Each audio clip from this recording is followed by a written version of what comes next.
email. Yes, I got it. Ramajni also sent now. Only I saw it now. He has sent. Okay, So,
yes, this is paper.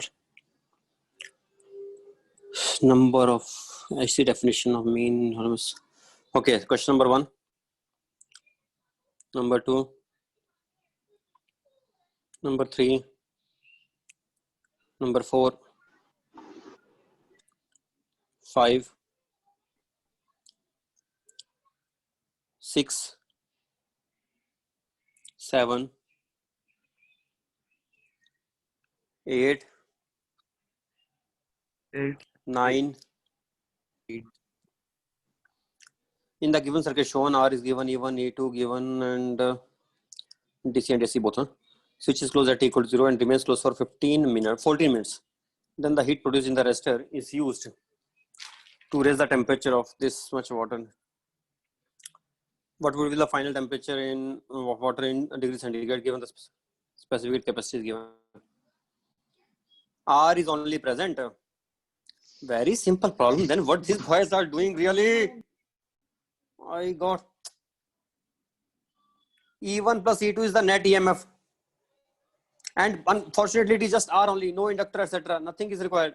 So can't we find out the ERMS value for this? Total RMS of when there is a DC term as well as the sinusoidal term. 25 root 3 first term. Second term is 25 root 6 sine omega t. I have told you direct formula for such cases how to find out RMS. After finding RMS, ERMS square by R will be the answer. That is the power dissipated into time. Time is given. Then we can find out this power dissipated into time will be heat produced. Heat produced will be equal to MS delta T. What is the problem in that really? Say something. You are not able to find out RMS or what? Is it taking RMS, sir? E1 plus, what is the formula that I have told you if it is such case arrives? Root of E naught square plus E1 square by 2 under even this is your E1 and this is your E naught. Yes, What is sir. problem then? Got it. From here we will get this is net ERMS. After getting net ERMS, simply ERMS square by R multiply by time, and that is equal to MS delta T. This is power. Power into time is heat, and heat is also equal to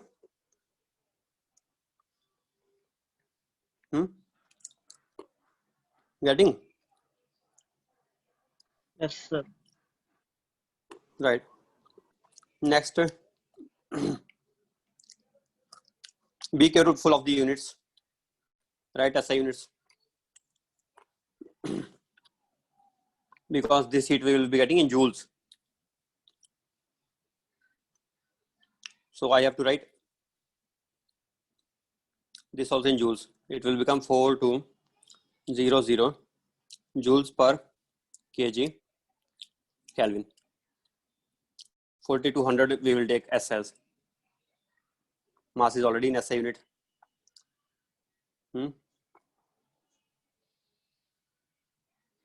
Initial temperature was 2, final temperature T minus 2 we will do. We can get, I think, 9,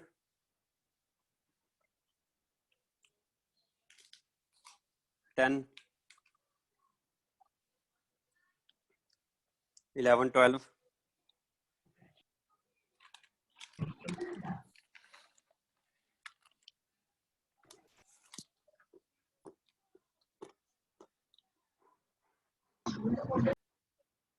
Yeah. 13, 14, 15.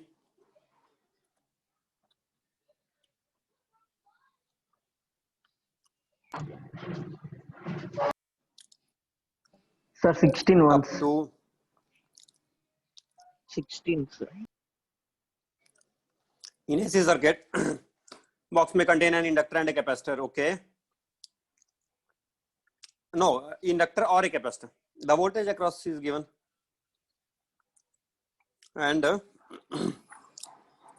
voltage in the box versus time, and V resistance versus time graph are plotted. Choose the correct alternative. If box contains inductor,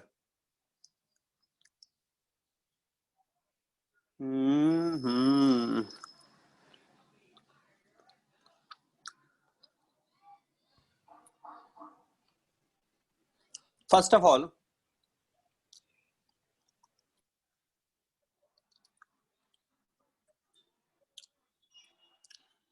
simple again. This was also not of here. You know, don't know these basics.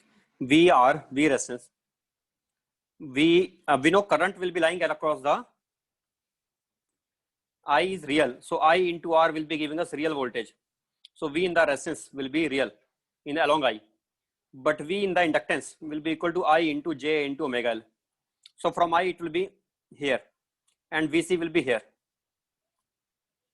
So V will be resultant V. In one case it will be this side. By one color I am denoting, and by other color for net V. So there are two possible cases. In one case current will be lagging, and in other case current will be leading. And if current leads, then voltage across resistance also leads, because VR and I will be in the same direction. This is graph of net V. In net V, we are noticing here it is like V is equal to something, maybe it is V naught sine omega t plus phi, because we can write this thing as it is in first quadrant, V naught sine phi. But that is possible only if it is inductor.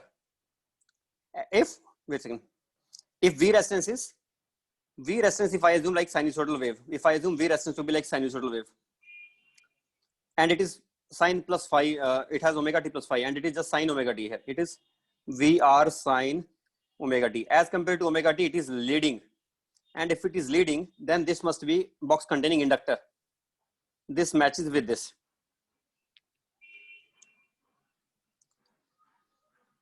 Match the following. This is match the following or what?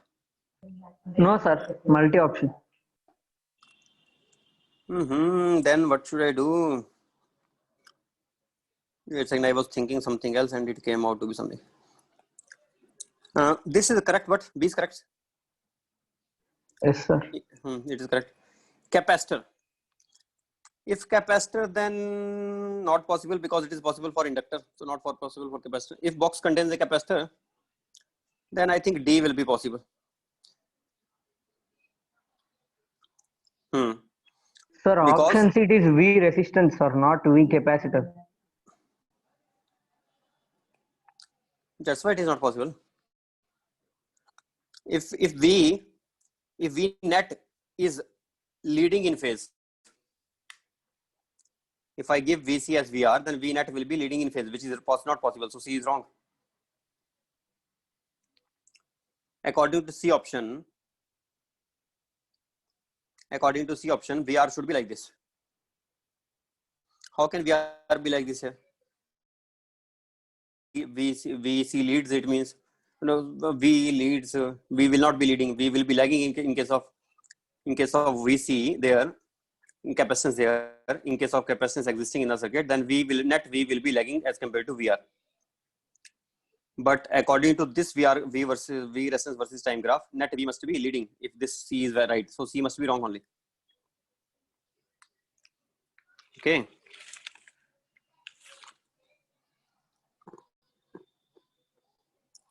Yes, sir. Now, if box contains None. inductor, then A is wrong. Why?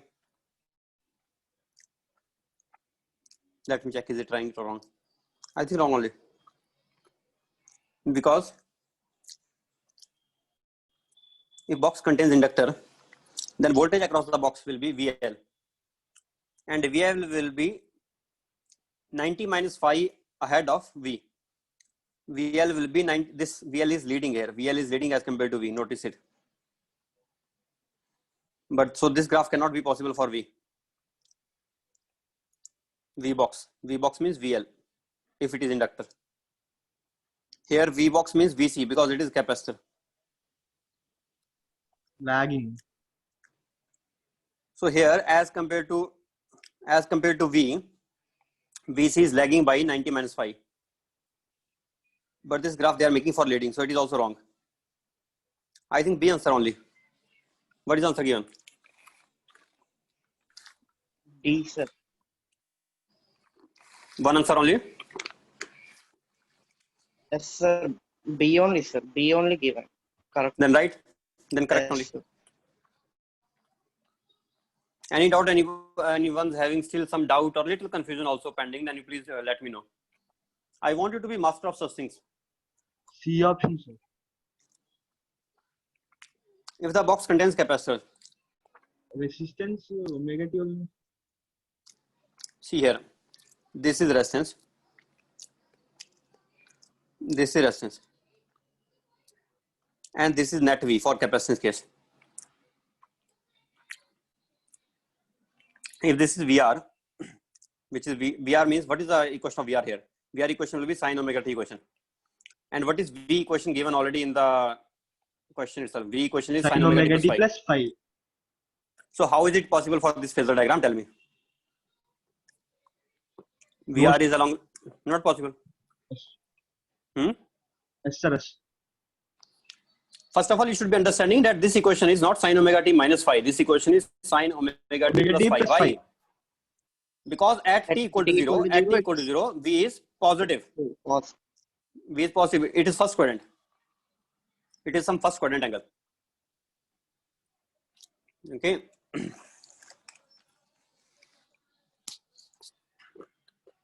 Chandan.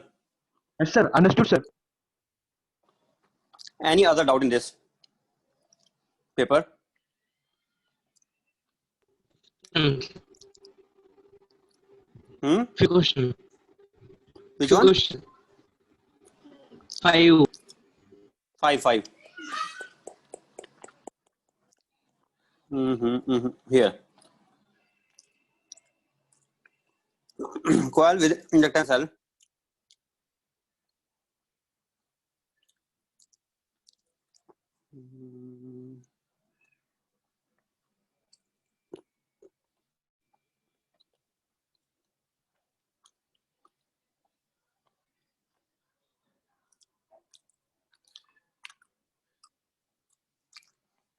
Coil with inductance cell and resistance R is connected to an alternating source. The capacity of capacitor connected in series with the coil such that active power of the circuit does not change is given by this. Find the value of N.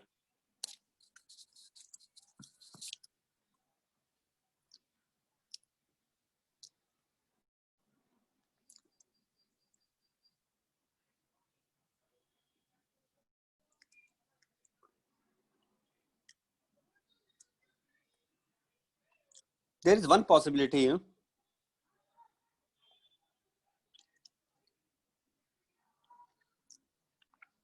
Power is equal to, what is the formula for power? VRMS I dot square. IM. VRMS square.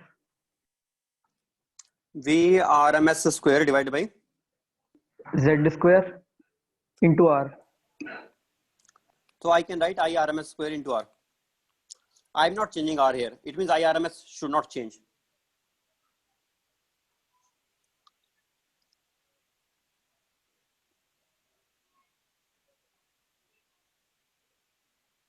Even after connecting Z should not XL. change, sir. So Z should not change means XL minus XC, R Constant. square plus XL minus. This should remain same. That is possible only if XL minus XC remains, XL minus XC whole square remains same. Now, one thing possibility is there that there is no change in XL and XC, but we know that the changes are there. XC was initially Sign- 0, sign only XL changes. was there. Then yeah, sign change. XL minus XL square was there initially, and finally, what should we do? XL square initially only, and finally it should be equal to XL minus XC square. So XL should be equal to. It is. I don't write it as XL minus XC. Then XC will become 0, which is not true. So it will be minus of XL plus XC, or XC is equal to 2XL. And XL we can find out from here. Sorry, above question.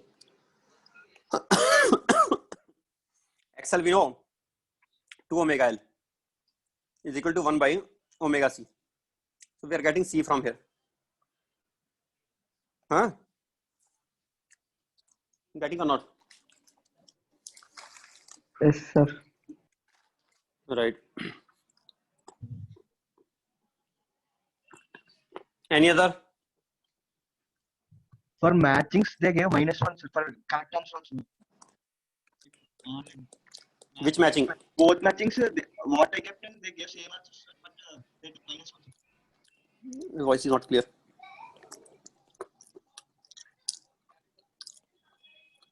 (19) matching or 20 matching? Sir, no, sir. They gave -1 for that matching, sir. 2 matchings. Sir, They gave minus. not like For the same- people saying for attempting correct answers also they took -1. It is Okay. correction mistake. Okay. Not Mistake is key- there in checking. Huh? Yes. Sir. Okay. No. Let us discuss if doubts are there. Remaining no problem. They will decide. Okay. Don't worry. Anything related to question not understanding?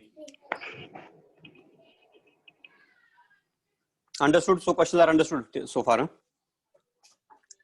Right. Then let us start the next week's syllabus, which is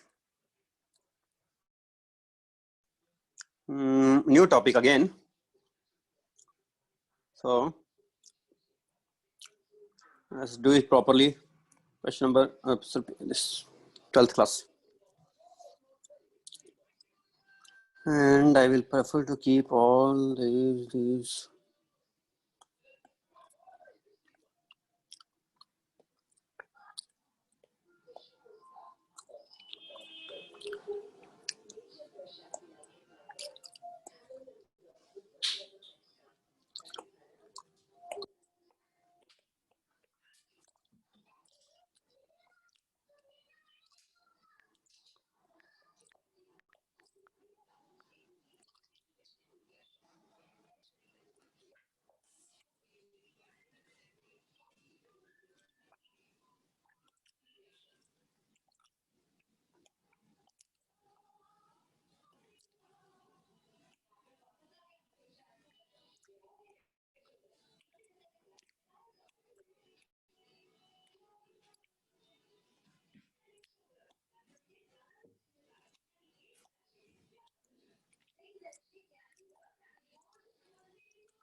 Modern physics.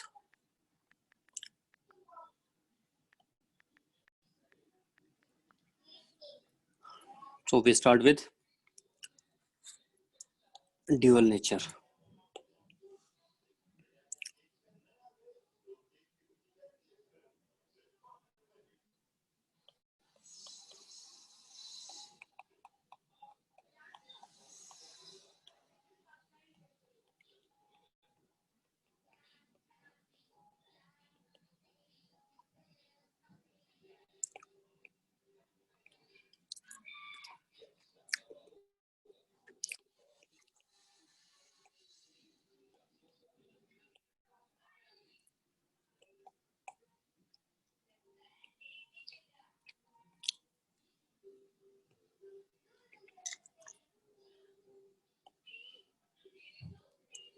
New topic.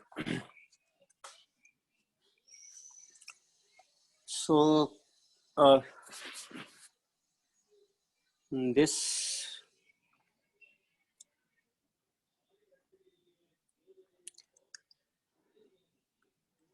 light is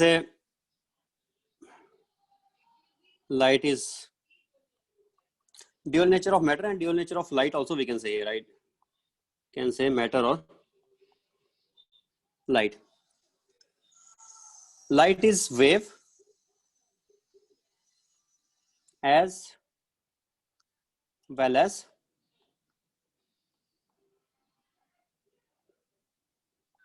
particle. Okay, light can be a wave as well as particle.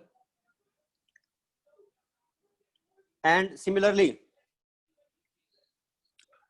the particles or the matter can also be like a wave as well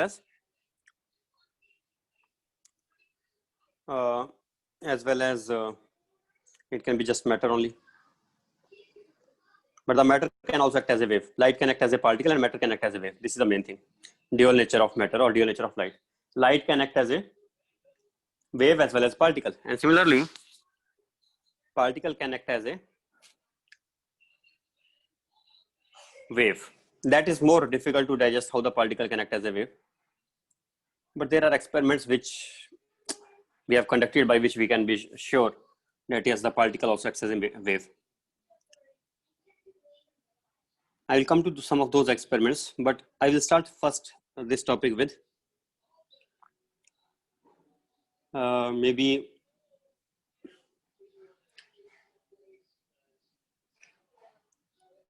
photoelectric effect, or I can start with the light. Okay, particle as a wave. First of all, I will take particle as wave. Particle as wave. If you have a particle of mass m and moving with velocity v, if a particle of mass m moves with velocity v, then the momentum of a particle will be, what is the momentum? mv. Momentum is equal to mv. Let us denote by p. Do you know that we can define momentum for wave also, and momentum of a wave will be h by lambda. If I have a light wave of wavelength lambda, then its momentum will be what? If I have a light wave and it has some wavelength lambda, then this photon of light wave or photon of the light which has wavelength lambda, that will have momentum h by lambda. Okay. So if one photon is going this side of lambda wavelength and one photon is going that side of lambda wavelength, these both will have same energy hc by lambda.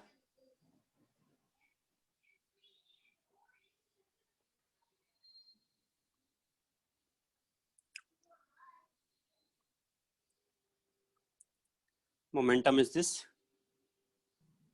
This is for particle. But momentum is also defined for light, photon. And that is h by lambda.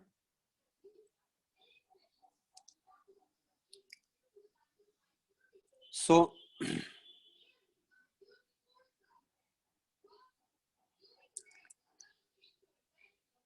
hc by lambda is energy, and these two photons which is going along y-axis and along x-axis, they have same lambda, so they will have same energy. Will they have same momentum also?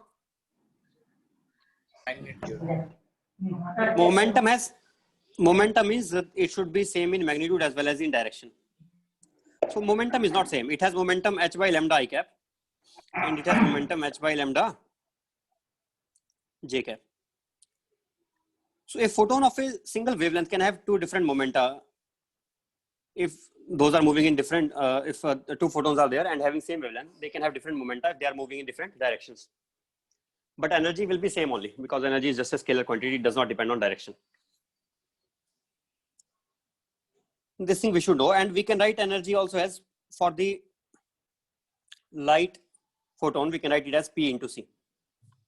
And you already know what is the energy for a particle. We normally write it as half into m into v square. That is the energy for the particle. So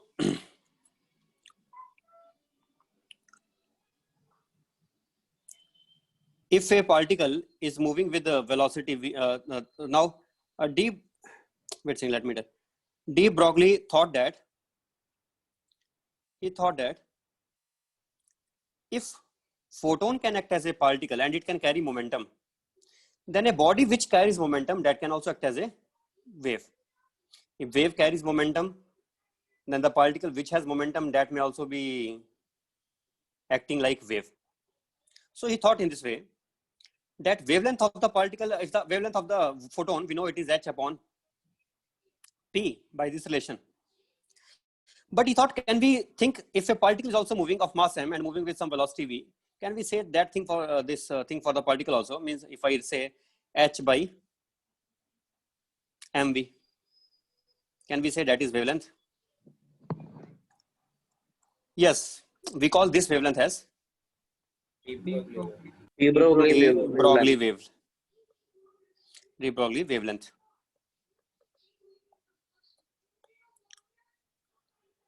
So if a particle is just moving, every particle which is moving, whether it is big or small, it is electron or some big atom or a V moving or anything which is moving, that will be carrying that will be having its corresponding wavelength.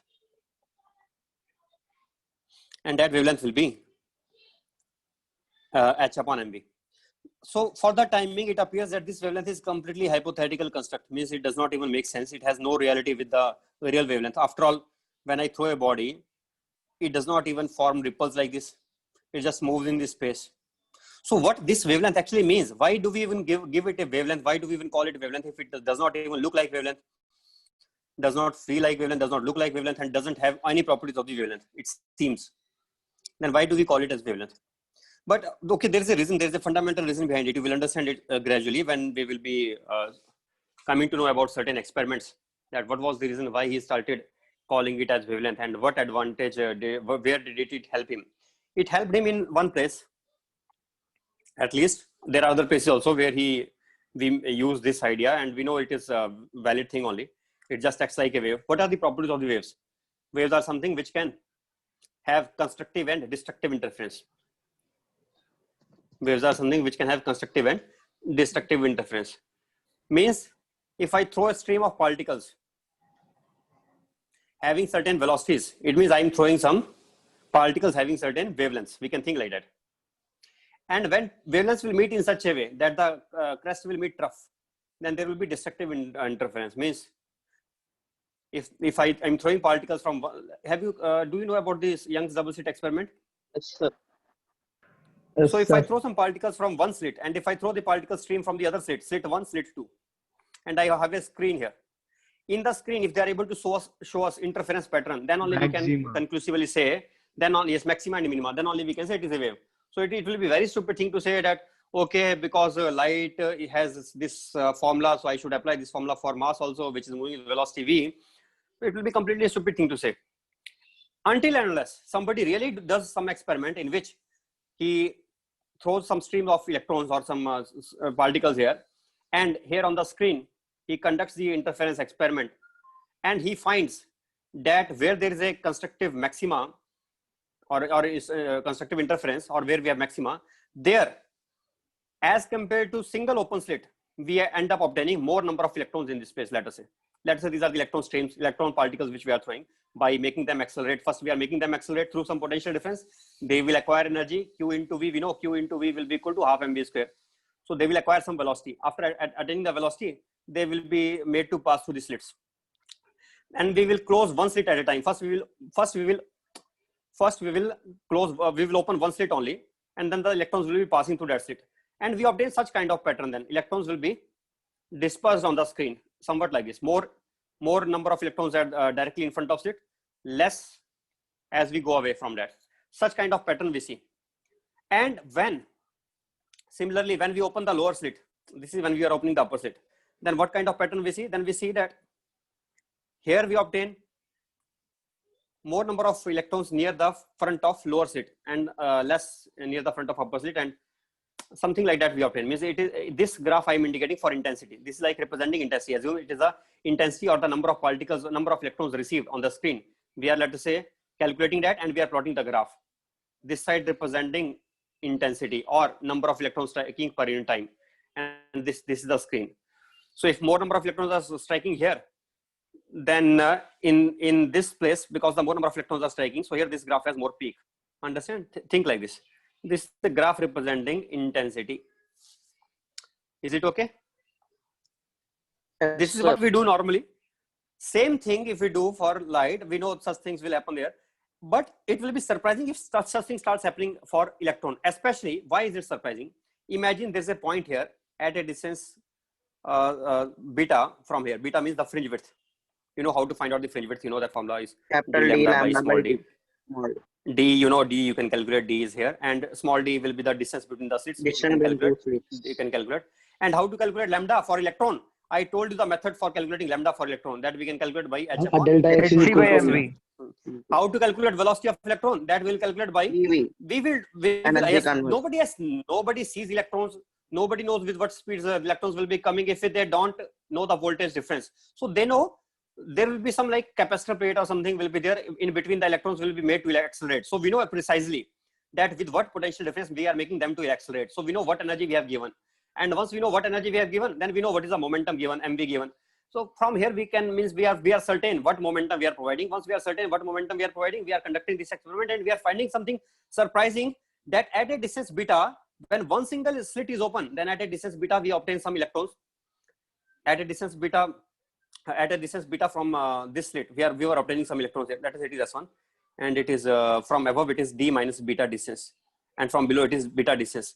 So from here, if I observe this point P, which was how much distance from the above slit? From the above slit, it was distance of d minus beta, and from the below slit, it was a distance of beta. At this point, I was receiving enough electrons last time, and this time when I am conducting with S2 open and when S1 open. In both cases, I was obtaining, at this point, I was obtaining enough electrons. But when both the slits are opened together, then here we are obtaining no electron at loss, zero electron is there. No electron is now received. Is it not a surprising phenomenon? Imagine that we are just throwing the particles are spreading uniformly, let us say somewhat like this, and finally we are noticing that when both the slits are open, then we are obtaining the interference pattern. It is most surprising phenomenon. In fact, such surprising phenomena that despite knowing this phenomena from the last overall nearly 100 years or more than that, till now we don't have explanation for this. Nobody knows why it happens, but we know what happens. The moment we start studying modern physics, our method of study will be very much different from till now. In the Newtonian mechanics, I used to tell every student to ask the questions in this way, that why this thing happens, why it is happening, why was very, very important till now, why was very, very important. But now, nobody knows why. We know only what happens. Forget why, think about what. It is unfortunate, but even top scientists and all the great scientists which we had been from the last 100 years, including Einstein, including de Broglie, including Bohr, including many other scientists, Feynman, all those scientists, they are not able to find out why, and nobody is now interested in finding out why. Everybody has given up. If somebody from you does something new and you are able to find out for it, then it will be probably a new beginning. But as of now, everybody has given up, and they are just interested in knowing only what happens. So right now, we will also not be worried about that why these electrons are missing when both the slits are open. It is very, very surprising phenomenon actually. And it is really surprising in this way also, because even when the electrons are thrown one at a time, but with both the slits open, then also here, when both slits are open, then here we don't get any electrons in the place of minimum intensity, where we know there should be minima. There we really get minima. In that place, we really get minima. And surprising phenomena is, how can we get minima when we are throwing one electron at a time? Because how will this electron is just one, then with whom it will superimpose? If we normally, what we do, normally we explain in this way, that okay, crest will meet trough, and then they will superimpose. Let us say we assume the electron was like a wave only, and wave superimposes with another wave. But when we are just throwing one electron at a time, then how can it superimpose? then something like this, that electron superimposes with itself, something like this, that this electron passes through both the slits. Means it is really strange to say such things. They are saying different explanations they are giving. Nobody is satisfied, nobody knows why. And so let us appreciate the fact that how strange the things are and how wonderful the things are, and how we still have scope to find out something new which nobody knows. And keeping these ideas in mind, for the timing now, you should be satisfied that if you don't know, nobody else knows. So you should be happy that nobody else knows, and you should be happy by this way also, that there is a lot of scope for research. Still we can try to figure out the things, that why the things are happening in this way. Anyway, so for the timing, let us come back to this. So yes, it happens. So there's a valid reason. I was explaining that this lambda is not just somebody thought that I should do something new and I should start calling that this is also lambda. He gave the reasons for that, and he conducted the experiments, and he found, yes, the electron is acting like a wave. Did anybody conduct electron for atoms? I have nowadays precision has increased. They have sophisticated instruments. Yes, they are able to conduct the experiments with charged atoms. Why charged atoms we are taking? Because if we take ions, no, then we can make them accelerate. Otherwise, we will not be able to know what are the precise velocities of those. So yes, they have conducted with those also, and then they are noticing that with atoms also, when these experiments are conducted, then also the experiments are successfully demonstrating that atoms are also acting like waves. So now, if somebody asks that has anybody conducted this experiment with balls, obviously it is not. Nobody is conducting, and the reason is, you know, what is the value of H? 6.3 minus 27 joule every second. Something into 10 to the power minus 34, right? Joules. Very no. Okay, whatever. I'm not interested in knowing that. See the how less it is. 10 to the power minus 34. Can you imagine? And if I divide this by mass of ball, and mass of ball is, let us say, what will be the mass of a typical ball? 100 grams. 100.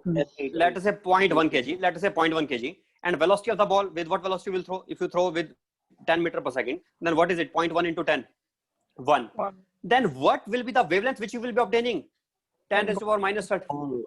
Then what will be the fringe width? D lambda by D. D lambda by D, this fringe width will come out to be so small, so negligible, that nobody will be able to detect it even if it is there. So the particle is big, but the fringe width is small. Therefore, we will not be able to tell whether this interference is taking place or not taking place. But because it happens wonderfully for electrons, and it was valid for atoms also, so now everybody believes that probably it will be valid even for balls or any other bigger thing also. But only thing is, we will never be able to find it out. That is the unfortunate thing. But yes, probably it will be true for that also. Anyway, so right now, understanding this and keeping these ideas in mind, let us proceed further. Fine. Okay. This formula will be helpful. We will be using it. P square by 2m is equal to that Q into V. So momentum obtained will be equal to 2m into this. V is for voltage here. Remember, this V is not for the velocity. This is for voltage. So 2m into Q into V under the root, that will be momentum, and that will be helpful for finding out this lambda value here. Okay. We will use it. Other than that, there are some other things which will be helpful for you to determine H into C by lambda when you want to determine. There is one value here, 1242, I think. 0 also there or not? Wait a second. 1242. This 0 I am forgetting here. 12420, I think. Means okay, that you don't worry. Even if I say 12360, 12400, that you just don't commit mistakes in orders of 10. Means don't commit mistake that missing 10. That will be a big mistake. If you write it 19, no problem. And we can do that sometimes, depending upon if we want to make the calculation easier. Some things are not cancelling up, then we can ignore such terms. So even if I'm writing 420, don't worry about it. If you are saying 12400, I'm still happy, no problem in that. That is also okay. Okay, let us do that. If you remember it, then fine.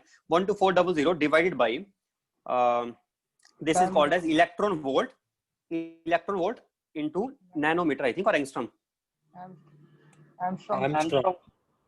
I think if we take 00, then it is angstrom, right? If we take 00, then it is angstrom. Yes, sir. Or wait a second, if it is 00, then will it be angstrom? Yes, sir. Angstrom upon lambda in angstrom. So this will give us energy in electron volts. this will give us energy in electron volts. So this will be helpful, because otherwise, if I want to write H in SI units, C in SI units, then multiply, then again convert into this electron volt, it will be more complicated calculation. So in order to avoid those, we will just learn this. We will learn this. Whenever lambda is given in angstrom, then we will directly use this formula, and we will be happy that we are getting the result quickly. But once verify this from some books also after this class ends, not now. And because I sometimes don't remember these last numbers, 12400, or if you know, that it is fine, because you've done in chem double only. Correct only, sir. 12400. Then fine. Then you remember it. Then it is I'm very happy to see you already know it. So no problem. So this by lambda, that thing we should remember is equal to E. That is equal to E, and it will be helpful for us. And that E is in which units? It is in electron volts. What is meaning of electron volts? When one electron is made to accelerate, when one electron is made to accelerate through one voltage, one volt potential difference, then it will acquire the energy equal to 1 electron volt. Okay. Right. Next we have, okay, fine. This is okay. Right. Some will remember this also here, actually. How they will remember?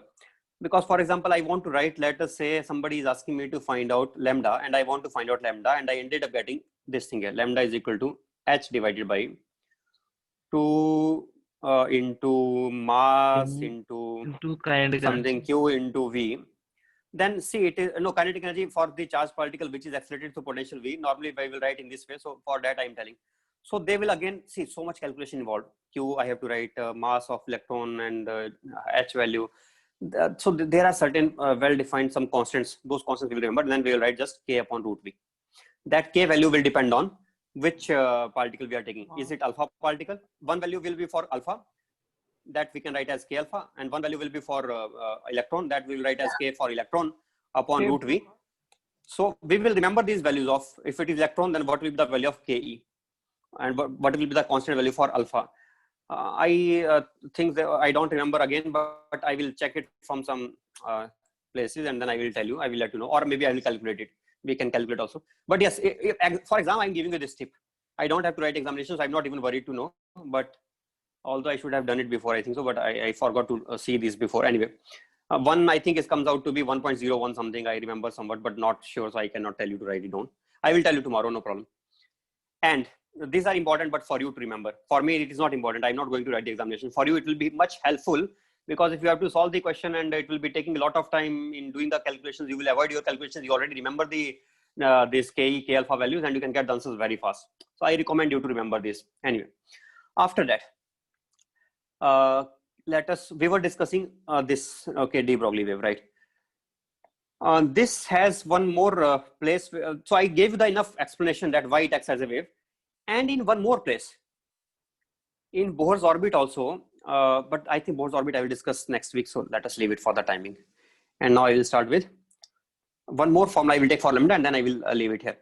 We know that the gas particles moving with velocity half m vx is, let us say on an average, if I say what is the kinetic energy of the particle of the gas of mass, gas molecules of mass m, that on an average this energy comes out to be equal to half into K into T, where this K is the Boltzmann constant. This K is Boltzmann constant, and T is the temperature in Kelvin. We know this thing, no? We already know about it. So here, this also gives us kinetic energy on an average.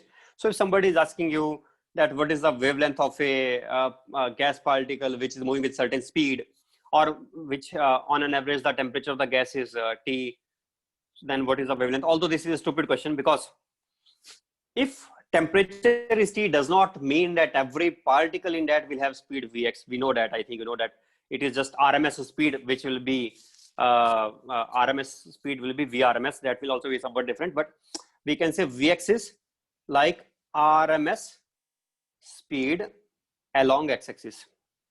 It is like RMS speed only along x-axis. So it is RMS speed does not mean every particle will have that speed. Different particles will have different speeds. But I have seen that they ask this question, when they ask it, then they mean by saying that if out of the particles of the gas, you picked up one particle which was moving with, let us say, RMS speed, then in that case, what will be the wavelength of that, de Broglie wavelength of that? So they are just interested in finding out de Broglie wavelength for different things, and just for this to satisfy their curiosity, they ask such questions. But in fact, this question is not exactly normally stated in proper way in the books. Okay, this is what it will be. No, we're saying momentum. Sorry, what I did here, I did something wrong. I have to write momentum. No, so momentum is, it will become 2m momentum is equal to 2m into kinetic energy, and kinetic energy is this. If I take only x, but if I am saying that if it is moving with the VRMS, if I write VRMS, then it will become half into m into VRMS square will be equal to 3 by 2 kT. Then I have to write kinetic energy as this thing. So it will become kh upon root 2 into m into 3 by 2 into k into t. Then it will be finally h upon 2 cancelled, mass of molecule m, and again 3 and k and t. This also we can remember. If you want to remember it again, so many atoms, so many, nobody can remember so many. I recommend you to remember for hydrogen, because from there we can convert into others also. No, if you remember for hydrogen, then you can remember others also. So these three constants I want you to remember. What you will write it as finally? You will write it as k for hydrogen, kh divided by root t. Write that. And you can remember this one also. Although this is a stupid question, should not be asked in IIT. And if they ask it, they should state it properly. That assuming that particular molecule is moving with VRMS speed, then what will be the de Broglie wavelength of that? They should say it clearly. Then only we have right to ask such question. Otherwise, it is obviously a stupid question only. Anyway, let us leave it here. Next, very important. Say, sir, kh by root. What? Kh by root. Kh is this. So see here, you understand what I'm doing here, no? What am I doing? You tell me, what am I doing here? Mass of hydrogen atom, h, and Boltzmann constant, and root 3, etc. All those are converted into a single constant kh. That's it. Why are you worried about it? Remaining T is temperature in Kelvin. Okay, sir. Okay. Okay. Means I am replacing this kh. I am replacing this h upon root 3 into mass of hydrogen atom. What is mass of hydrogen atom? You know that mass of hydrogen atom. 1.007 AM. AMU, so AMU, that also we have to convert into SI unit. So this is mass of hydrogen atom in SI units. I have to write in kgs, that also, right? 1.672 into 10 power minus 27 kgs. 1.67 into 10 raised to the power minus 27 kg is M. Yes, correct. No, not 71 only, not 30. That is for electron. It is not electron. It is hydrogen atom. This Yes, sir, discussion one we AM had, equal to this many kgs. This is also only for monatomic hydrogen, not for hydrogen gas. For hydrogen sir. gas also, it will be double of it. So it is for monatomic hydrogen. So for monatomic hydrogen, this will be lambda value. Is it okay? Yes, sir. Right? Fine. So far you have understood everything. But yes, formally you have to remember that. Unfortunately, I cannot make you remember now because I don't remember myself only. So anyway, next. Very important topic, which is photoelectric effect. Very important, in fact. Very, very important. And this photoelectric effect experiment ends the debate of Light has both dual and particle. Dual nature. it ends the debate of light Dual. as matter. It ends the debate of light as matter or wave. And how does it end? It, after conducting a photoelectric effect experiment, there is just one consensus that light is both. It can act as a particle as well as a wave. It has dual nature. So although in advanced mathematics, in advanced books, I have found it somewhere that in fact everything can be explained just by wave phenomenon. So wave is a little bit more, we can say, prominent as compared to matter. They say that the particles also can be regarded as waves. Okay, and they start explaining everything by the wave mechanics only. So but that is not for you. For you, light is both particle as well as wave. That is enough for you. And what this experiment was, how it was conducted, and what happened, what are the results in that I will explain. Before that, let me tell you, Newton said, a little bit of history. Newton said before that light is a particle. Newton thought that. And in fact, he explained several phenomena of reflection, etc., by treating like elastic collisions, that lights collide elastically with the emitter, light particles collide elastically with the emitter, so angle of incidence is equal to angle of reflection. Corpuscular theory. We call it as corpuscular Theory. theory. Corpuscular theory is just means particle theory, you can say. Nothing but just particle theory. That was the theory of Newton. He thought that the light is particle. And in the time of Newton only, when Newton lived on this earth, at that time only, there was another great scientist, and his name was Huygens. Sorry, spelling is not Huygens, H-U-Y. You have heard of him before, Huygen. Huygens thought that light is a wave. So Newton was explaining all the phenomena. Including refraction, refraction of the light, etc., and the reflection and all those phenomena Newton explained by his particle theory. But Huygens was explaining all the phenomena using wave theory. So Huygens said that what is the use of explaining it by particle theory? We can explain all the phenomena by wave theory also. So, but because everybody respected Newton at that time a lot, so nobody paid attention to what Huygens was saying, and everybody believed Newton must be correct only, and Huygens may be wrong. That is what they thought. But Huygens was also successfully explaining. He was also successfully explaining all the phenomena of reflection, refraction, etc., using wave nature. And Newton was also successfully explaining all the phenomena using particle nature. But when Young came, Thomas Young, he conducted his very famous experiment of Young's double slit experiment, which you know already, YDSE. This experiment conclusively proved that light cannot be particle, because there was no way, although Newton was not living at the time, I don't know what Newton would have regarded, explained in this, for this diffraction or the interference phenomena. Maybe he could have explained it by particle nature, nobody knows.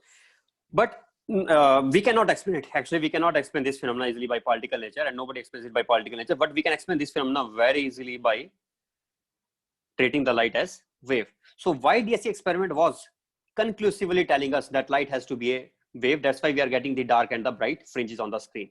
So it conclusively proved it, that light has to be a wave.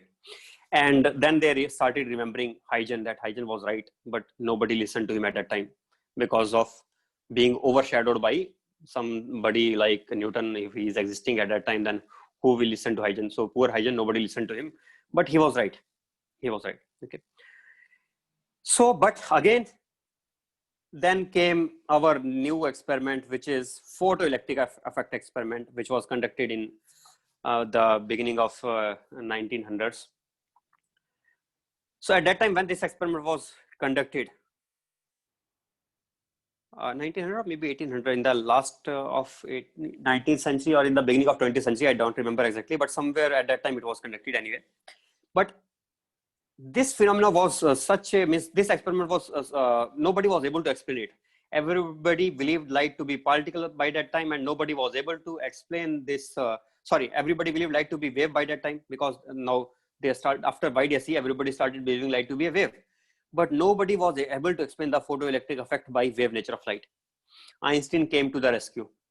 He explained it very well, and he said that this is why he explained the results of that experiment. And experiment was not conducted by Einstein, by the way. Einstein did not conduct it.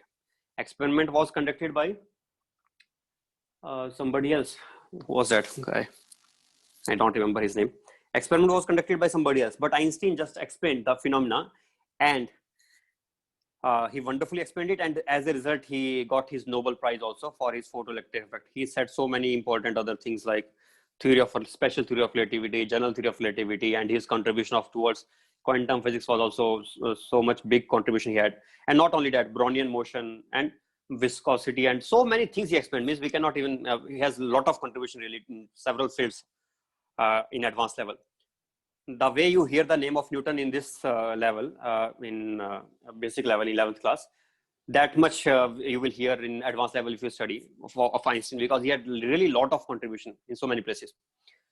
And he was wonder, but he got just photoelectric effect. That was nothing. Means it is also very good thing that he explained, but it was a very means out of the total contribution which he was having, this was really very less. But he got Nobel Prize only once. Otherwise, he could have got Nobel Prize maybe thrice or 4 times. Also, that also would be less, in fact, for him. Anyway, photoelectric effect. So this photoelectric phenomena, what was that experiment and how he explained it, and can you explain it or not? Let us try to understand. Would you be able to explain it or not? Let us see once. So I will just tell you the experiment and you try to explain it yourself only. There was a cathode and a anode, and there was electric field in, sorry, yes, there is some potential difference is created between these two. Maybe like this, here it is. And this is a tube here, photoelectric tube. And in this, some light rays are made to strike from some light source. Here we have some light source here. And this light source is falling on the cathode. And as a result, what we see now, that phenomena is very surprising really. We find something like this. This is your emitter. Emitter is there. There is a vacuum here. Vacuum tube. It has nothing. Means there cannot be any conduction possible. So if you want to model it, you think as if it is just a open circuit. Is it open circuit or not? What is the definition of open circuit? Definition of open circuit is that there is no direct conducting wire which can send the current through. So it is just open circuit only. So will it not be surprising that despite being open circuit, if you start finding out that some current is flowing through the emitter, will it be a surprising phenomenon or not? Tell me once. Hello? Yes, sir. Yes. It will be surprising phenomena. It will be surprising phenomena that despite being open circuit, when the light rays are made to incident on it, then the this electrons will be flowing, and as a result, the conduction will be there. It is a surprising phenomenon. But obviously, this was not the surprise, and this could have been explained by anyone. But the results were surprising like this. What they did, they were doing something like this. They were trying to experiment with different frequencies. Frequency means I will change the color of the light. I will use the red color. I will use the green color. I will use blue color. Different colors of light they were using. Okay, different colors. At a time, one color at a time. For example, right now I'm using red, and after some time I may use green. Then I may use 2, number 3. Let us call this F1, F2, F3. So F1 is this red is F1. And green is our F2, and F3 is blue. I'm writing F1, F2, F3 in the order of increasing frequency. I know you know that.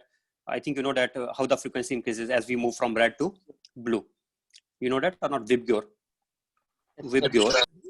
In this Vibgyor, if I move in this direction, then lambda increases, and if I move in opposite direction, then frequency increases in this direction.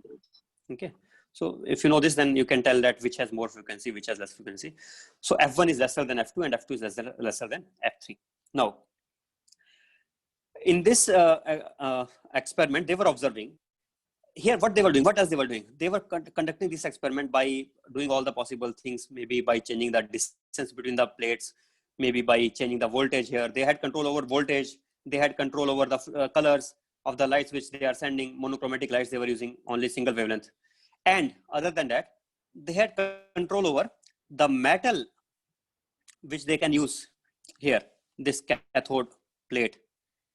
Cathode plate they can make of aluminum, they can made of maybe made up of some any photosensitive device. It could be some conductor.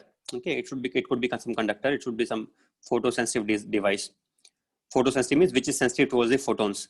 Means when the photons are made photons word was also not there at that time. Now we are using photons because we know the light is acting as a particle. At that time we were not even aware of it. We were just thinking like a wave, as if the energy wave is incident on it. That is what we used to think at that time.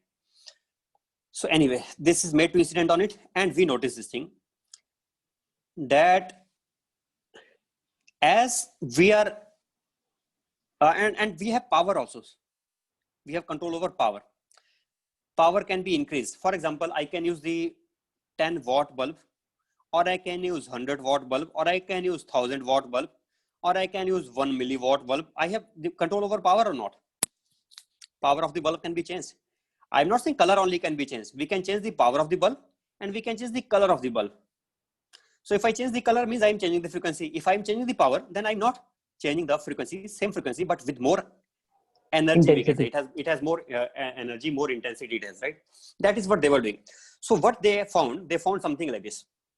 They found that for a given cathode which they have, for a given metal, they used to find out that for certain frequencies, let us say we are using F1, for certain colors, F1, or maybe for red color, for yellow color, for orange color, for yellow color, we were not obtaining any current.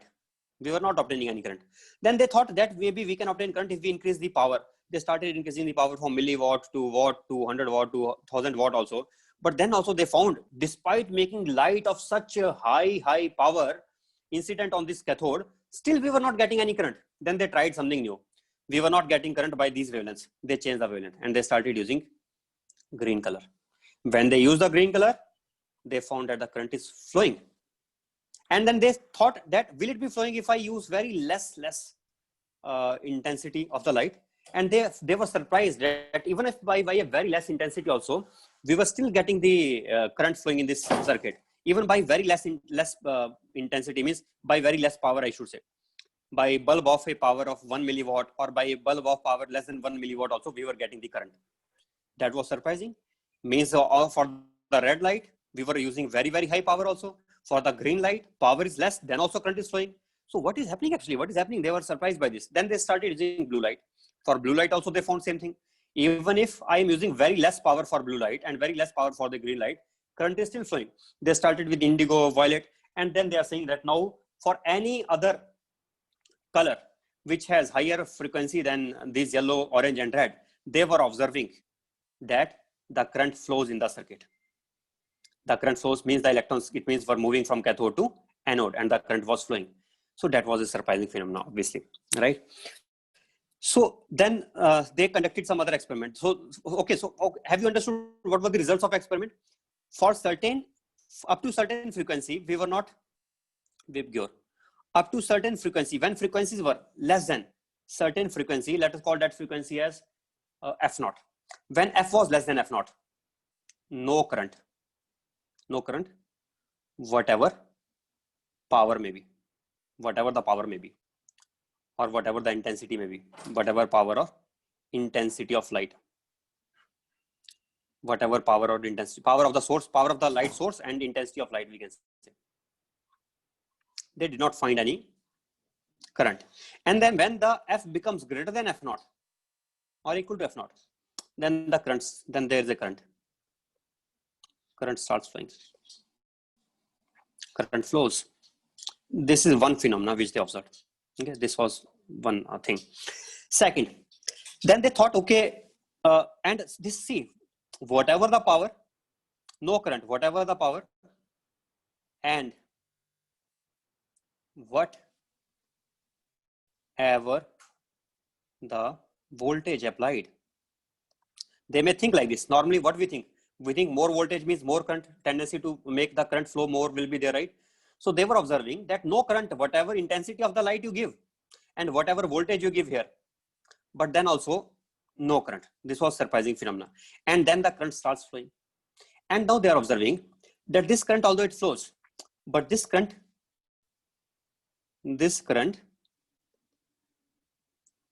changes with voltage. This current changes with the voltage which we are applying, voltage V. But how much it changes? Then they notice again one more surprising phenomena they notice. It keeps on changing. Let me plot the graph for this. This current keeps on changing with the applied voltage, but after voltage becomes up to little more than this one given voltage, little more than that if it becomes, or then it just becomes constant after that. And if voltage becomes less than certain value, then they were observing current becomes zero, no current at all.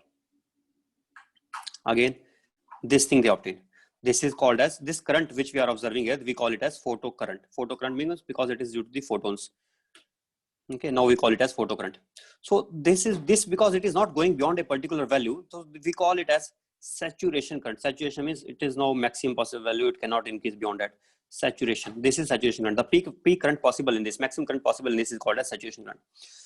And this voltage below which we don't get any photoelectric effect, or the photocurrent does not flow, that lower voltage below which it does not flow is called as, that we can call as threshold voltage. How should I represent it? Maybe what should I call? Maybe V threshold. V0, okay, V0, let us call V0. That is called as threshold voltage. This frequency above which the current starts flowing, this frequency is also called as threshold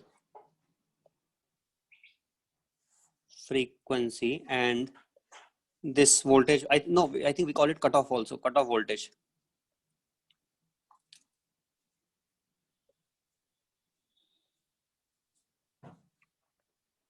Cutoff voltage. Total I is Total current or only the increasing graph, sir? What? Total I photocurrent, sir. This graph is for photocurrent. okay, sir. This graph is for photocurrent. Out of this horizontal part of this graph is called as saturation current. Okay. Is it okay? Yes, sir. This Okay. horizontal part is called as saturation current. Now,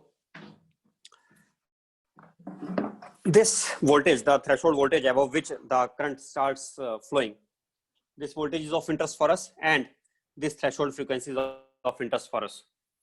These two are of interest for us. So, this threshold frequency above which the current starts flowing, what was the threshold frequency in my hypothetical experiment which I was conducting? The threshold frequency was green, because above when the frequency becomes more than the green frequency of the green color, then the current was flowing, according to my hypothetical experiment which I was conducting here. But that thing will also change. This frequency will not be fixed. It will depend on the cathode. So F0 depends on cathode, what kind of material I am using. If cathode is made up of aluminium, or cathode is made up of copper, or it is made up of some other photosensitive material. So whatever the type of cathode I am using, depending upon that,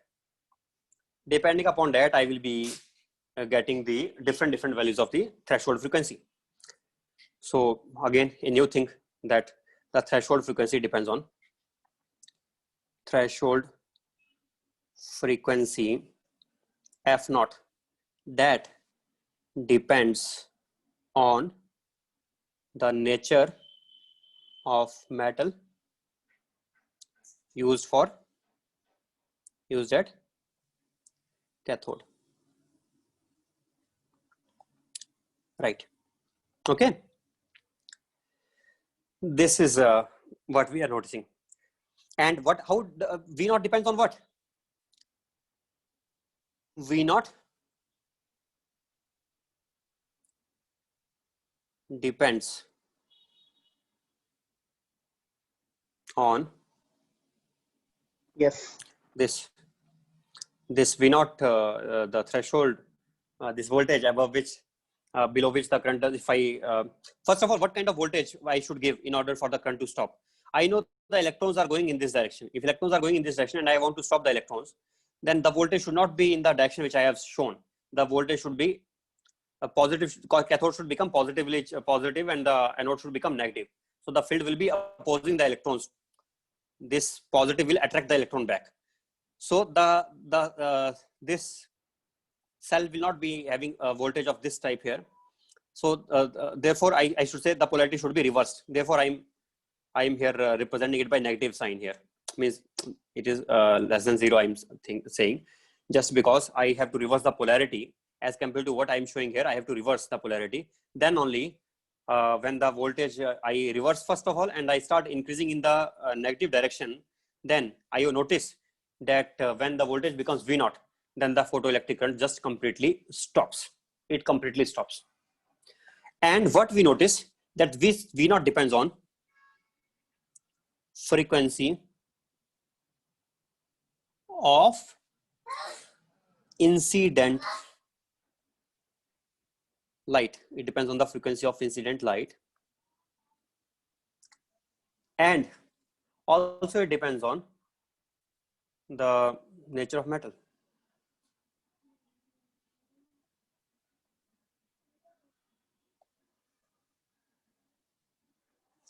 Again, see how it, on what thing it depends. So there were means you may be thinking that now when I will explain it, it will be, but it was very tough puzzle at that time for many top scientists also, because first of all, their firm belief in the wave theory of light due to the YDSC experiment which we had already conducted. So they were not even thinking like it could act like particles. That was one reason. Another thing is there are so many things which we have to figure out. We have to figure out why V not just depends on the frequency of incident light. Why does it not depend on any other thing? Why does it depend also on nature of metal? Why the threshold frequency on the other hand depends on nature of metal used? What is happening here? Why it only depends on nature of metal used? Why it cannot depend on any other thing? Means F naught just depends on nature of metal used. V naught depends on both nature of metal as well as frequency of the incident light. So what is going on? We want to figure it out. And why the current becomes maximum and then it does not increase. Current becomes maximum and then it just remains that only and it does not increase. So these are the strange things which they were noticing at that time. And Einstein came to rescue. He explained in such a wonderful way. He said that the light is actually a particle, and then all these things, once we know that light is acting as a particle, we can explain. So what was difficulty in treating light as a wave? First of all, you understand this thing here. If light is wave, then wave is some continuous sort of thing, and that continuous sort of energy will keep on falling on it. The cathode will keep on becoming hotter and hotter.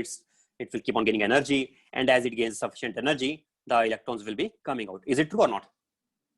Means it will keep on gaining energy, and after some time, it will start ejecting the electrons. So they may have, if light is a wave, then let us say with green color, we are able to eject the electrons.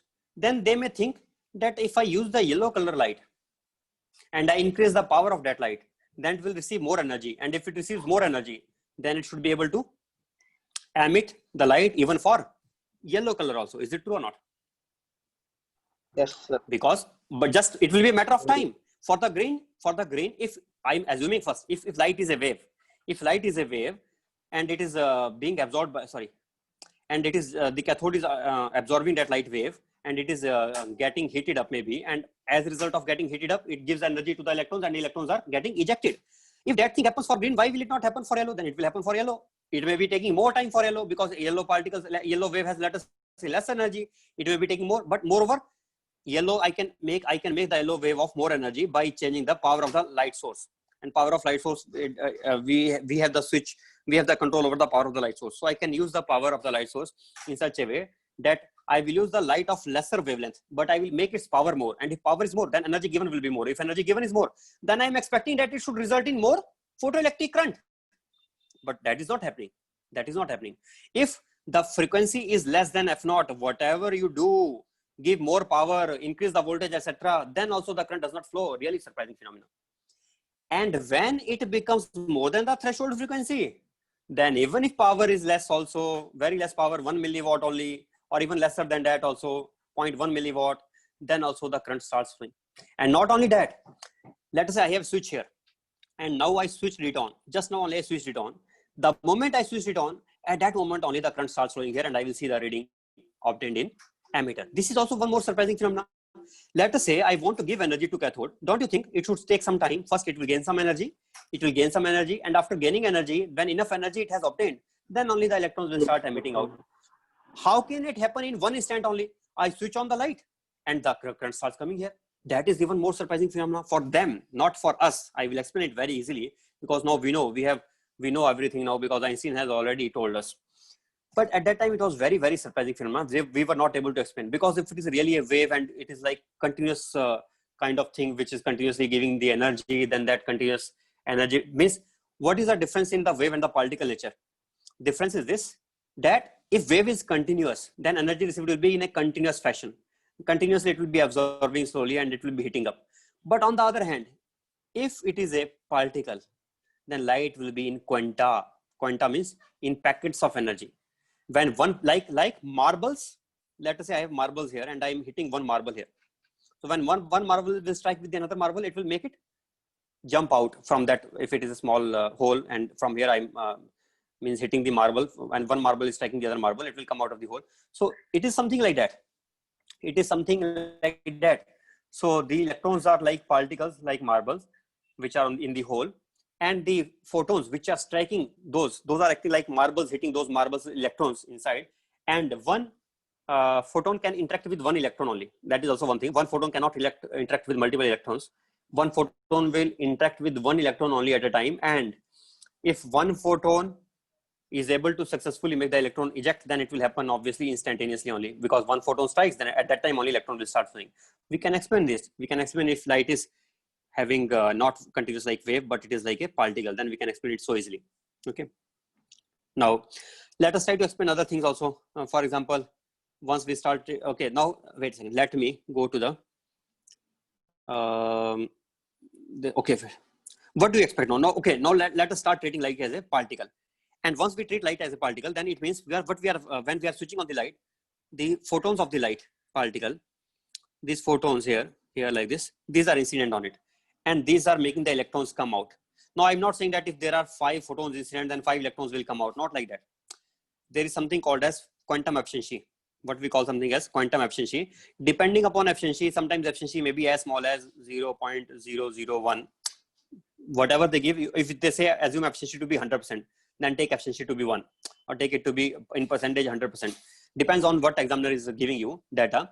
But actually quantum efficiency may be very less. Out of lakhs of photons striking, there may be few hundreds of electrons may be coming out. Think like that.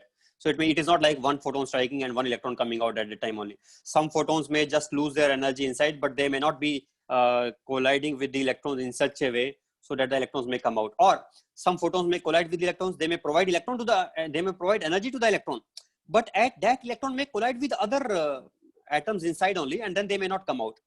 But some electrons may get lucky enough that they may come out of this surface, and some electrons may lose their energy inside only. That is also possible. So finally, the electrons which are coming out are just a fraction of, just a tiny fraction of the photons which are made to incident. Is it okay? And depending upon what is the efficiency, what is the quantum efficiency, it will depend on that. Okay. Sometimes they say assume the efficiency to be 100%. Then we will have to take 1:1 ratio. One photon coming, one electron ejected. But that never happens practically anyway. These photons are coming here, and let us say for the timing, for the purpose of easiness of understanding, I am assuming 10 photons coming and 10 electrons being ejected, just for the purpose of easiness to understand. So let us say some photons are coming. If I increase the number of photons, then what will happen to the photoelectric current? Tell me. Number of electrons increases. So it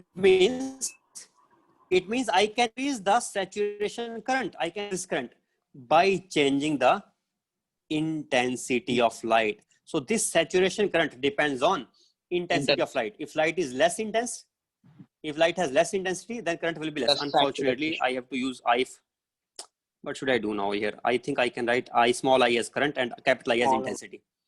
So it is I2 intensity, I1 intensity. So I can say I2 is greater than I1, and as a result, the saturation current small is2 is greater than small is1.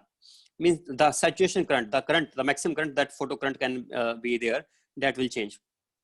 Now somebody may ask me this question, sir, if 10 photons are coming and 10 electrons are only ejected, then why we have this variation in the graph? It should be always constant graph only. If I am making incident 10 photons per second. If 10 photons are incident per second, then 10 electrons will come out per second. And if 10 electrons are coming out per second, then as a result, the current will be constant. How can it change? If intensity is kept constant, current will be constant. Then why it depends on this voltage V here? See, there's the reason for it. Let us say the electron comes out here. But this electron has to be accelerated, then this will reach here. And if it is retarded, then it will lose its energy before reaching the anode, and it will come back again, and it will not even constitute the current. So here electron may be coming out, but this electron may not complete this electron may not start moving in the this circuit, closed circuit. Why? Because it may not reach the anode, and before that only it may return. Why it may return? Because I may give voltage like this with high this side and low this side. If it is high, then this positive charge will attract the electron back. This will, so that may happen. So that is what we are doing here. Therefore, when it is V naught, then it is able to attract the electrons back, and no electron will be having sufficient energy to be able to reach here. When the voltage becomes less than V naught, then no electron has sufficient energy to reach there. And why this type of variation? This variation is because of this reason. If 10 electrons are ejected here and all 10 are reaching here, then can I make the current become more?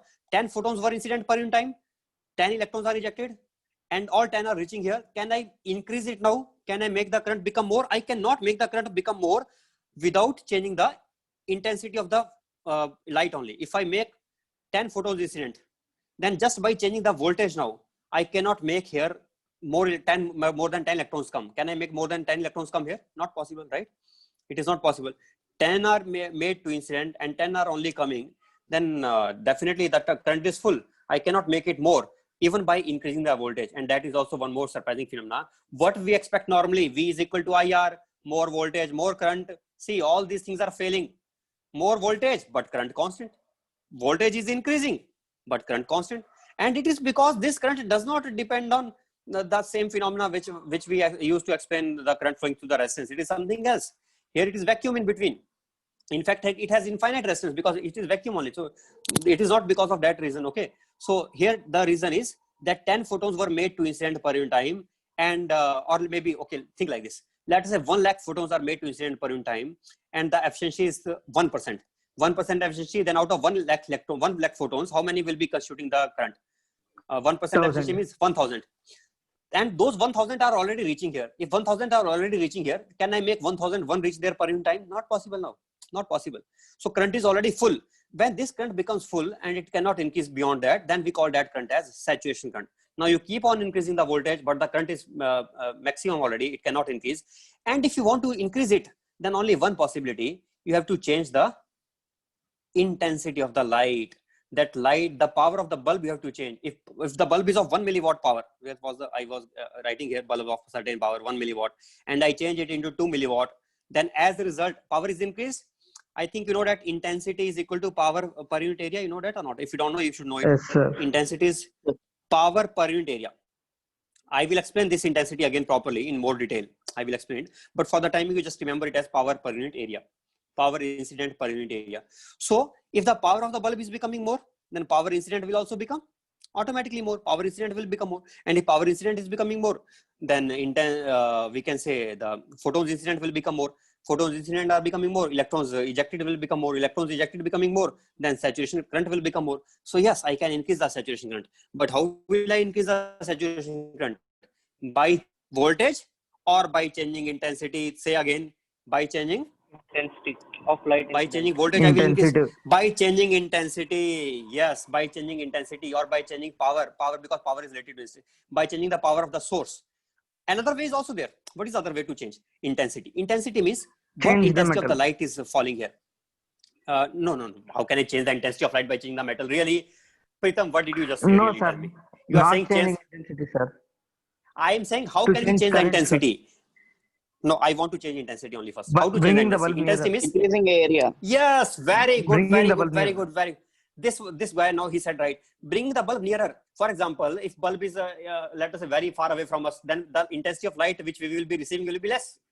And when the bulb is becoming closer, then yes, it is true. Then intensity of light will become more. So yes, it is correct. That is correct. That is correct. So that is way to do. And there are some other ways also. If you know that in the morning, if this is the sun here, oblique rays are falling, then do we feel more intensity of light, or when the rays are incident vertically, then we feel more intensity of light? When Vertically. Vertical. vertical more, and morning sun has less intensity. Reason is, what is the reason? Area. Although sun is the distance changing, sun is at the same distance, R is not changing from sun to earth, then why this phenomena happens? Why this happens? Reason is, Area. reason is, this is the power incident per unit area in one case, and this light beam is falling obliquely now this way, and then same power will be now incident on a larger area. This same power, which when it is incident obliquely, then it will be falling on a larger area. And here these rays are falling on a smaller area when these are incident perpendicularly.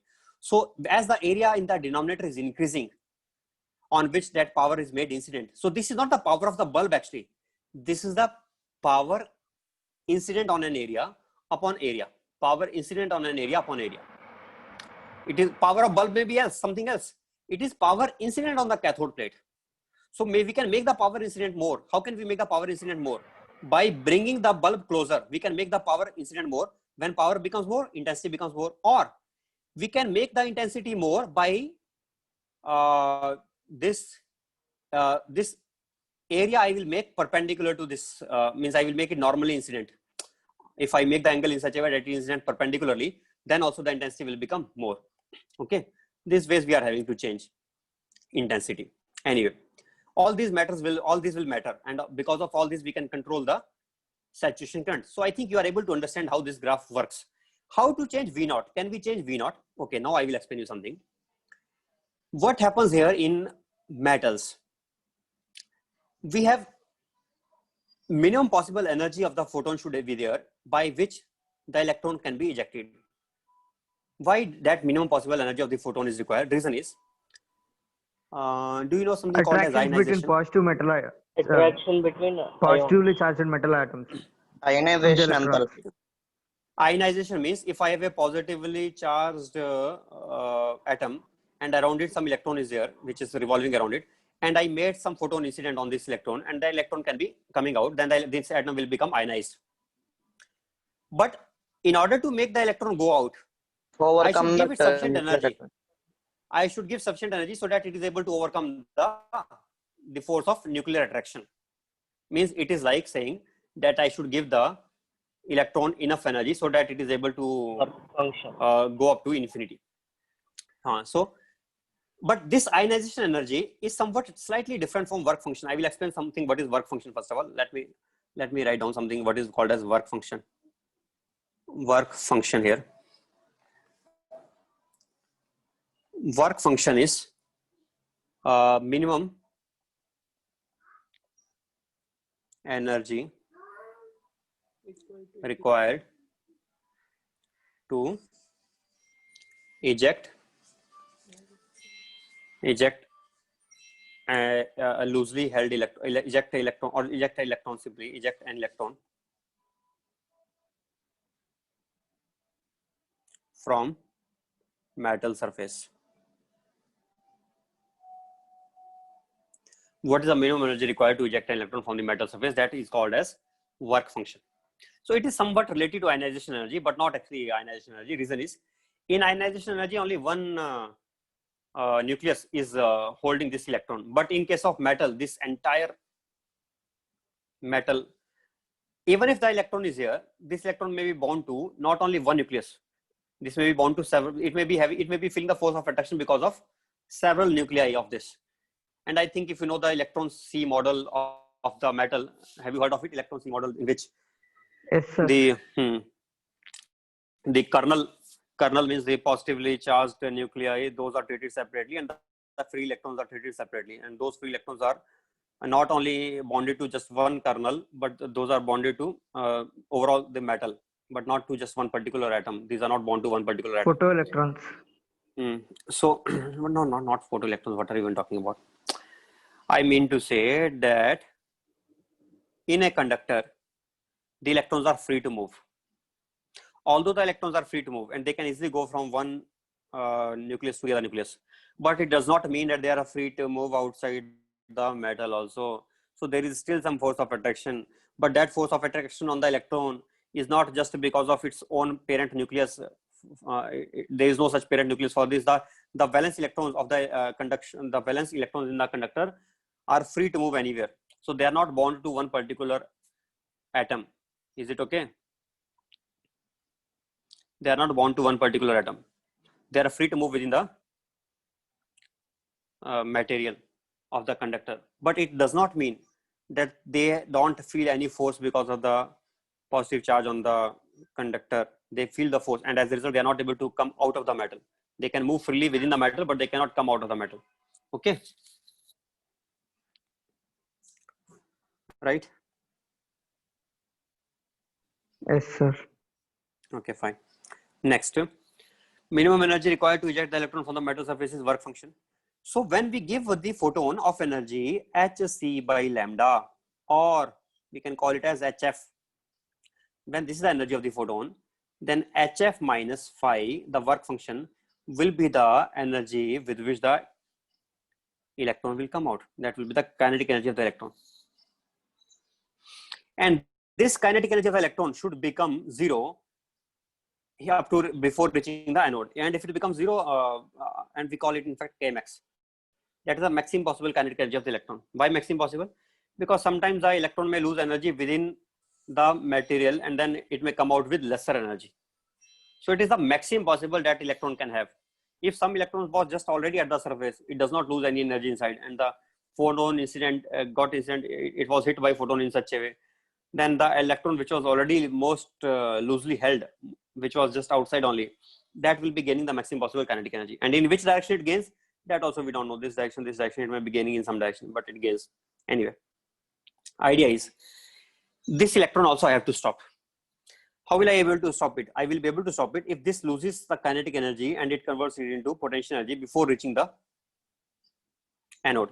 So it should convert into E into V naught. Then what is the potential energy required? What is the potential required to be applied?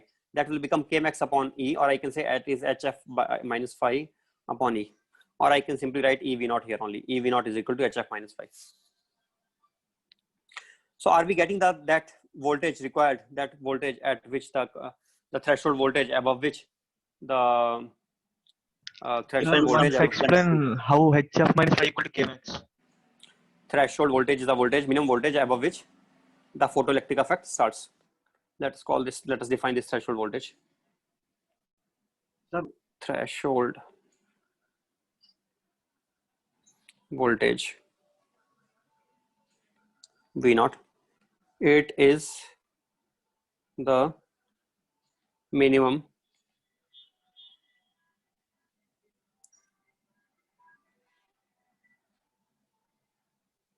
at which the voltage at which the photoelectric effect stops. Photoelectric effect stops. What does it mean? Or at which the photoelectric current stops, we can say. Photoelectric current stops flowing. Okay. So electron was the energy incident was HF, energy consumed within is phi, then energy remaining is HF minus phi, and this energy which was still remaining, that will get consumed before reaching the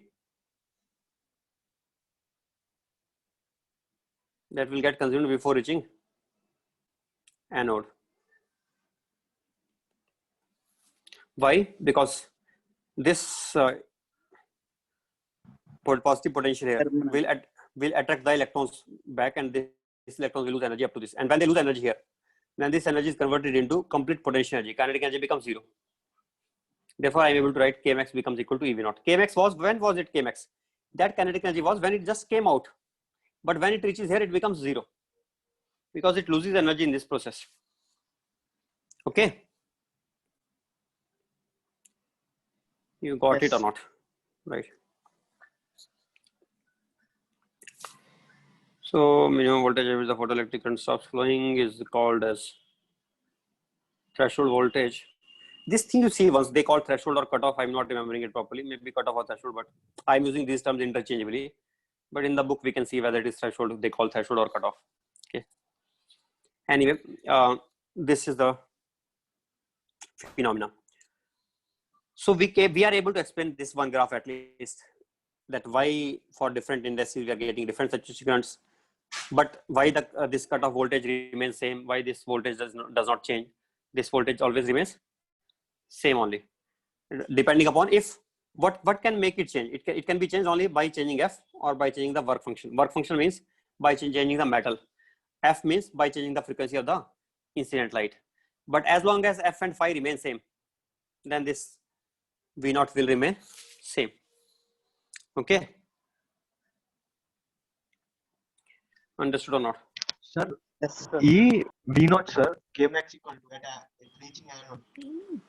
It does not reach anode. Before that only itself, just touching means if there is kinetic energy of electron should become 0.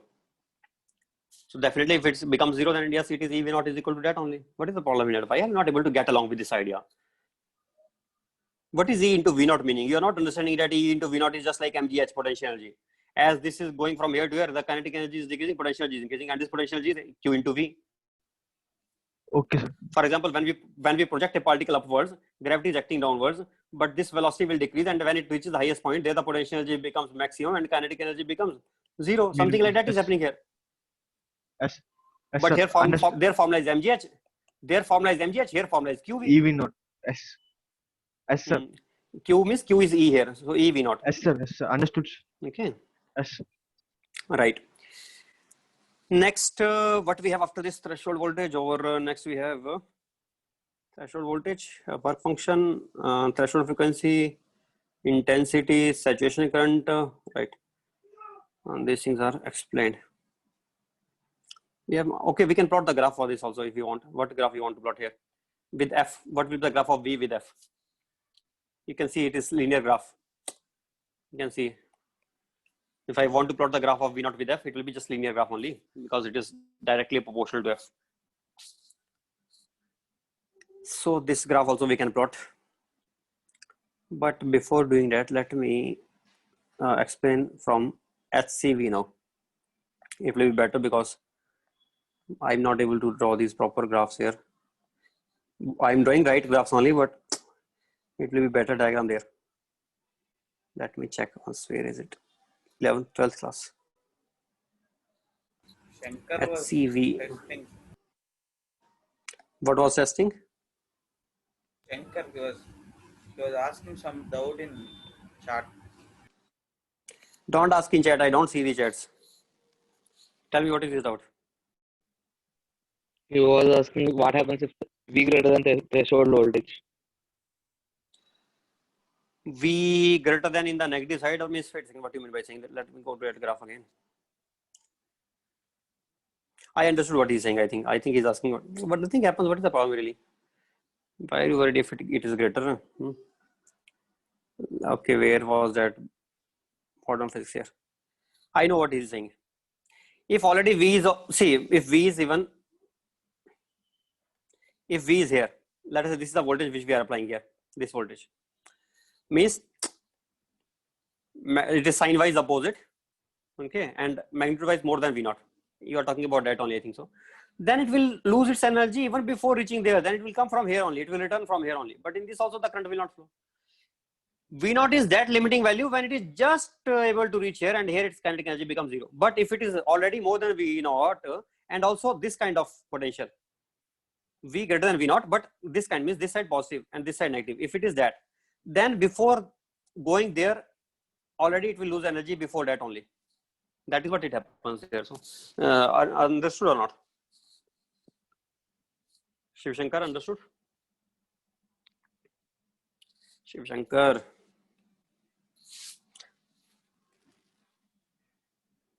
No, not saying anything.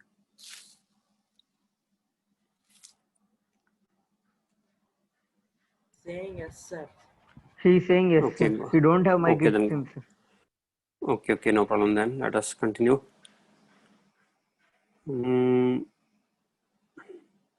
Without mic, how is he able to make phone calls? I think he is computer. Shankar, you can do both things. What you can do, you can use, you can log in from mobile as well as from this. Audio you can use from the mobile. That can be done. If you want to talk to me and you want to ask some doubts, otherwise, if doubts are very less and then it will not be that much of an issue, but otherwise you will be losing so many things. Better to keep mobile also with you. This is not the chapter. Which chapter was it? This is the chapter? No. Time up. Yes, sir. Time up. 4 o'clock. No. chemistry class. Please stay with me for some time at least. I want to tell you what you have to read. No, please stay for this at least. It is very important. Just little thing. I will not teach anything. You just listen once. I want you to read something today and not to do any questions, but read something from HCV, and that is important for you to read. Please read this from HCV. It is very, very important. This modern physics is very important to read. Theory is very important for modern physics. I recommend you to, in modern physics, starting from now onwards, change your strategy. More number of problems are not that much important as understanding the theory properly. So from where you have to do the theory? HCV, very, very important, and NCERT also you can follow. Two things. HCV is very, very important in modern physics. In fact, if you just stick to HCV, exercise, theory, as well as solved examples, then nothing else is required. That much will be enough. You finish HCV thoroughly. No other book I am recommending for modern physics. HCV will be enough. Few extra questions will be there. Those I will be taking myself only. Okay. Photoelectric effect. So this is what I was explaining. One formula: Kmax is equal to Hc by lambda minus phi h nu minus phi. Nu is the frequency here. This is the frequency here, right? Threshold wavelength. I was defining threshold frequency. They are saying threshold wavelength. We can find out that threshold wavelength. It is the wavelength at which the photoelectric effect just starts. Means in which it is just able to eject the electron, even if it is being ejecting the electron with zero kinetic energy. If it is able to just eject it, even if it is ejecting with just zero kinetic energy, but it should be ejected out, then that will be called as threshold frequency. So what will be that?